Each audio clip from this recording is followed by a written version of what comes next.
Welcome to What's the Deal, our investment banking podcast on Making Sense, the hub for JPMorgan corporate and investment bank podcasts.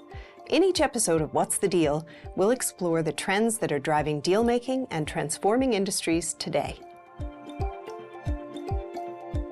Hello, and welcome to What's the Deal.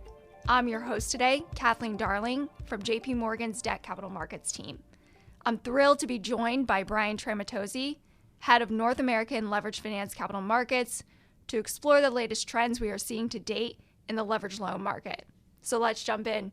Brian, welcome to the podcast. Great to be here.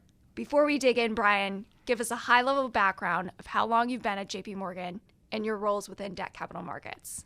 Sure. I joined Chemical Securities as an investment banking analyst in 1994 after graduating from Georgetown. I was placed in their newly formed high-yield finance group at a time when they'd only led one lead-left bond deal, a $75 million secured notes offering for a company called Bayou Steel. I moved to the capital markets desk in 1998, and while I did a 2-year stint in restructuring in the late 2000s, I've been there ever since. And so while I've worked for Chemical, Chase, and JPMorgan, my phone number hasn't changed in 29 years. Fantastic. Being halfway through 2023, how has the leveraged loan market performed in comparison to 2022? We have seen $109 billion of Term Loan B borrowing so far in 2023 versus $160 billion this time in 2022. Part of the strong start to 22 was influenced by M&A activity that was signed up in 2021. As we continued through the first half of 22, conditions became more challenged, particularly with the Russian invasion of Ukraine, rising rates, and diminishing economic conditions, which resulted in limited market activity as borrowers chose to remain on the sidelines. By comparison, for the first 6 months of 23, we've held a steady pace of borrowing activity. So while year-to-date institutional term loan borrowing levels are lower than they were last year at this time, at the current rate that borrowers are coming to market, we'd expect volumes to surpass 2022 levels by year-end. As far as pricing, average loan price performance during 22 started strong but deteriorated throughout the year. The index average price at the beginning of 2022 was 98.5. By this time last year, the average loan price declined almost 4 points to 94.5 and hit a low of 92 in July. Prices finished the year at 92.8. And so far this year, average loan prices have increased just over a point to 93.91 today.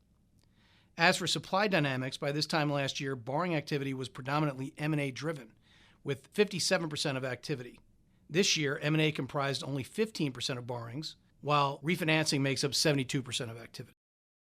You mentioned refinancings making up the lion's share of borrowings. In the leveraged loan market alone, there is approximately $600 billion of maturities coming due from now until 2026. For companies with upcoming maturities, how should they be thinking about coming to market, especially as there continues to be volatility driven by macro events? So only about half the maturities you reference occur within the next 2.5 years, approximately $300 billion through 2025. That is what we see as the immediate addressable market, although some borrowing activity this year has been to address 2026 maturities as well. Our views on the urgency to refinance differ client by client based on their liquidity profile, ratings, risk tolerance, and more. Generally, we see conditions today as favorable, and the unknowns related to the economic outlook and geopolitical risk are serving as a catalyst for many borrowers to go to the market now. And going off of that, what would you say to companies then that are thinking of waiting for potential rate cuts at the back half of this year into next? The forward SOFR and Treasury curves demonstrate the market is anticipating declining interest rates as we move into the second half of the year. That decline very well could result from economic stress and central bank stimulus. If we are in a recessionary environment later this year, we would anticipate spread widening across all loan ratings categories. Achieving tighter spreads today, coupled with lower SOFR rates in the future, will potentially give our borrowers a better all-in rate versus waiting. So far, we've spoken at length about the fundamentals that are driving the loan market, but there's also the technical component. How has the latter impacted the leveraged loan market in 2023? We talk about market technicals.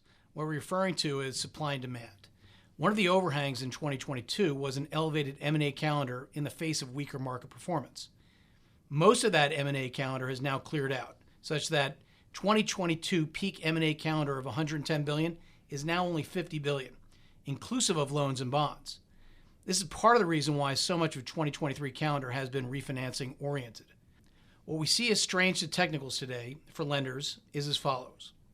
First, loan mutual funds experienced healthy inflows in 2021 and the beginning of 2022 due to rising interest rates. As interest rates start to fall, we could expect to see some capital to leave mutual funds. Second, CLOs make up about 2/3 of the $1.5 trillion institutional term loan market. CLOs have fixed maturities and reinvestment periods. Right now, between 20 and 25% of CLOs are past their reinvestment horizons. That increases to about 40% by year end. As such, loans with a concentration with older CLOs will find it challenging to extend those maturities and will require new lenders to backfill non-extending CLO lenders. This could weigh on new borrowing and refinancing activity as we proceed through the remainder of this year and into next. Brian, this was a very comprehensive overview of the leveraged loan market to date. Thank you for joining us. It was a thrill being here. And thanks to our listeners for joining.